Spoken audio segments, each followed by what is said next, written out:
Boa tarde, gente. Hoje nós vamos apresentar sobre teste de paternidade. O grupo é composto por mim, Carolina Sade, e pelo João Pedro Aguiar. Nossa professora é a Gisele Dantas.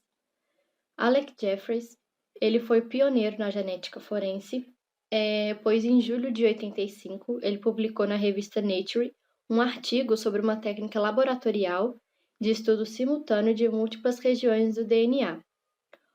O resultado dessa técnica era um padrão de bandas absolutamente individuais, que era como se fosse similar a um código de barras, que ele chamou de impressões digitais de DNA, em analogia às dos polegares.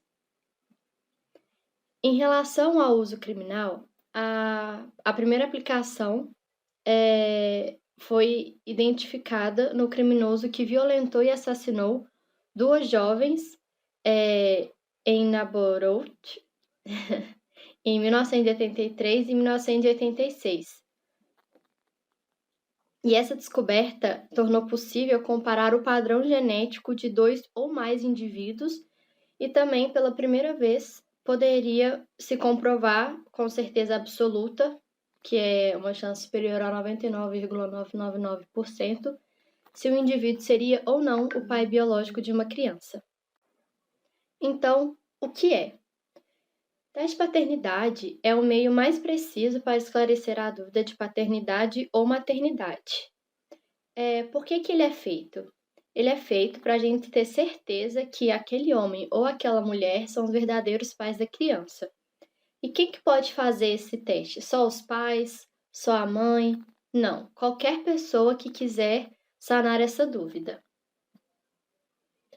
Onde que pode ser feito esse teste? Ele pode ser feito em laboratórios especializados, muitas vezes, e a idade para fazer o teste é que não tem um padrão, você pode fazer até em recém-nascido.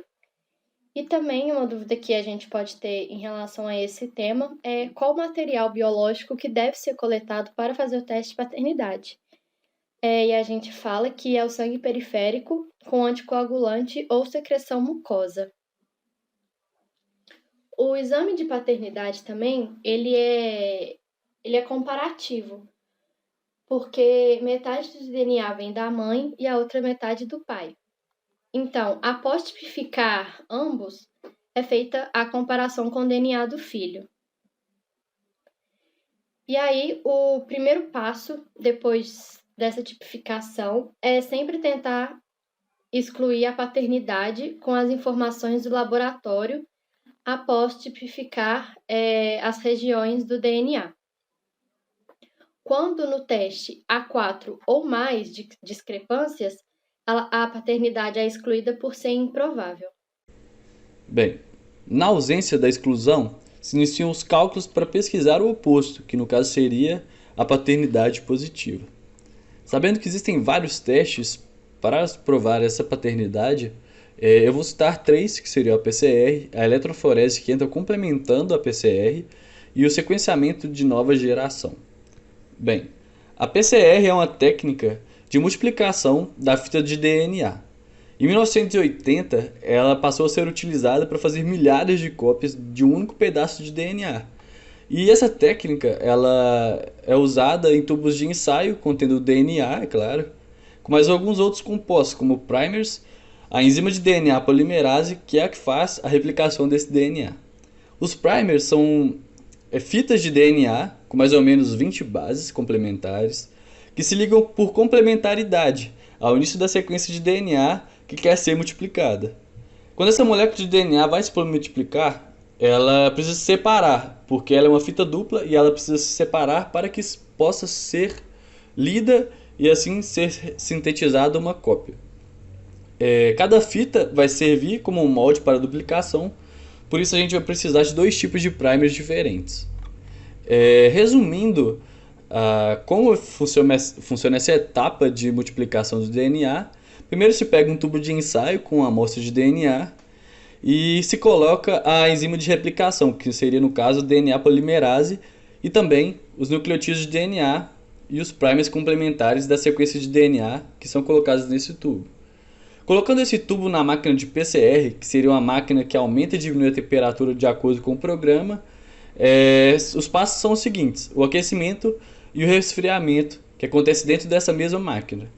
Inicia-se com o aquecimento do tubo a 94 graus para desnaturar essa fita dupla de DNA.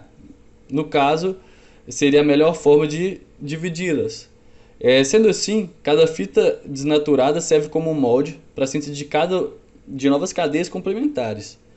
E depois disso, ela é resfriada a 54 graus, onde esses primers eles se anelam ao início das fitas simples, servindo como iniciadores para a enzima polimerase. Novamente, o tubo é aquecido a 72 graus, que seria no caso a temperatura ideal de funcionamento da DNA polimerase, para a duplicação da fita. A DNA polimerase ela se inicia após o final do primer e coloca os nucleotídeos que estão livres na fita de DNA por complementariedade de novo, e formando assim uma nova fita dupla. Já com a eletroforese, esses fragmentos de DNA resultantes eles são processados usando essa técnica. E a partir disso ocorre a separação e a detecção desses fragmentos, e com isso se resultam padrões únicos de bandas, que seria no caso como uma impressão digital genética. Então esse padrão ele é utilizado para a investigação da paternidade, para comparar o DNA do suposto pai ou da mãe com o DNA do filho. Bem, o sequenciamento de nova geração permitiu aumentar consideravelmente a escala de análises genômicas, sequenciando e genotipando milhares de regiões e genomas de interesse em um único passo, gerando um grande volume de dados biológicos. Assim, os termos NGS, HTS ou sequenciamento massivo paralelizado constituem um conceito genérico, englobando as diversas metodologias distintas para o sequenciamento de DNA, que geram assim um grande volume de dados em comparação ao padrão metodológico, dispensando a necessidade de clonagem in vitro dos fragmentos de DNA. Mesmo em organismos sem informações genéticas prévias, estes avanços tecnológicos em biologia molecular e sequenciamento em larga escala vêm permitindo assim inúmeras análises genômicas e transcriptômicas, contribuindo para a compreensão e o estudo da variação biológica, através da descoberta de marcadores moleculares e genes importantes nas rotas metabólicas ou vias fisiológicas. Bem, voltando agora a falar um pouco sobre os laboratórios, a quantidade de regiões gênicas testadas com cada uma dessas metodologias é um fator determinante que garante a qualidade e a confiabilidade do resultado. O preço de cada laboratório geralmente também varia por causa disso. Quanto menos regiões testadas, menor o preço, mas também menos confiado o laudo é. Significa então que o preço menor não compensa. Agora, falando nessa perícia, geralmente é utilizado a perícia de DNA total, que seria a análise de PCR de 40 locos de microsatélites. E isso fornece uma confiabilidade de 99,9999% na inclusão, que seria no caso o resultado positivo, e 100% de certeza absoluta na exclusão, que seria o resultado negativo. Nesse teste, eles fazem a prova pericial inicial, que eles testam um grupo de locos, que seriam no caso um primeiro exame, a contraprova, que adiciona mais locos num segundo exame, e caso houver a exclusão de paternidade, ainda é realizada uma retroprova, com o estudo de mais locos, que seria um terceiro exame.